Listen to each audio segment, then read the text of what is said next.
gooftaan keenya Iyesuus Kiristoos yemmuu fannoo irratti ba'ee fannoo gubbaa jirutti shiftoonni lamaan isa waliin fannifaman jiru.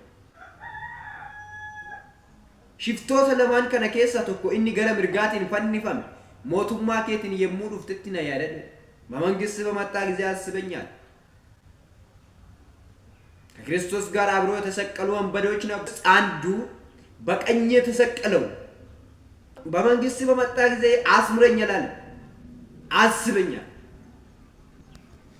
አሰባችሁት? ስለዚህ እነኚህ ሰዎች ቀደምት አባቶቻችን ሲጸልዩ የቆዩት ማረኝ እያሉ በመንግስት በመጣ ጊዜ አስበኝ እያሉ ሲጸልዩ ነው። እኛ ዛሬ እንዴት ነው ያንን የቀደምት አባቶቻችንን ፈለግ ትተን የሌላኛው ፈለግ እየተከተልን ያለነው? ለዚህ እኮ ነው ጳውሎስ ተዘክሩ መካንንቲክሙ ዘነገርክሙ ቃለ እግዚአብሔር ይላል። ወሮተ ሰገሌ ዋቀዮ ስንት በኔ ሲንቨርሲሰን ያደዳ ኢሳንስ ፈካዳ ያመጣል። ስለዚህ ቀደምት አባቶቻችንን መስለን መኖር አስፈላጊ ነው። ይህ ሰው በመንግስት በመጣ ጊዜ አስበኛል።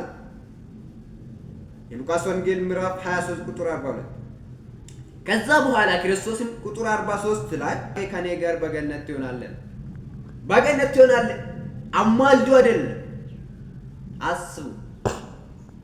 ስለዚህ ክርስቶስ ፈራጅ እንደሆነ ክርስቶስ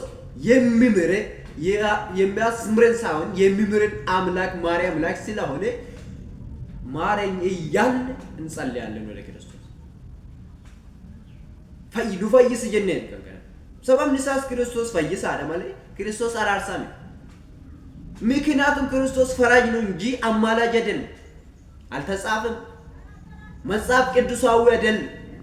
ስለዚህ አስምረኝ ተብሎ የሚጸለየው ጸሎት ወደ ቅዱሳን ስንጸልይ ቅዱሳንን ስንጠይቅ የቅዱሳንን ምልጃ ስንጠይቅ አስምረን ብለን እንጸልያለን። ወደ ቅዱሳን እንደሚያስምሩ ስለኛ እንደሚያማልዱ አውቀን አማልዱን እያልን እንጠይቃለን። ክርስቶስን ስንጠይቅ ግን አስምረኝ አማልደኝ ሳይሆን አድነኝ እያልን እንጸልያለን። በዚህ መልኩ ያ ወንበዴ ይህንን ጸሎት ሲጸልይ ክርስቶስ ከኔ ጋር በገነት ትሆናለህ፣ እውነት እውነት እላለሁ ዛሬ ከኔ ጋር በገነት ትሆናለህ አለ። አሰባችሁ? ይህ ጸሎት እየተደረገ ታዲያ ዛሬ ክርስቶስን አስምረን እያልን የምንጸልየው ሰዎች ራሳችንን መንበር እንየው። ራሳችን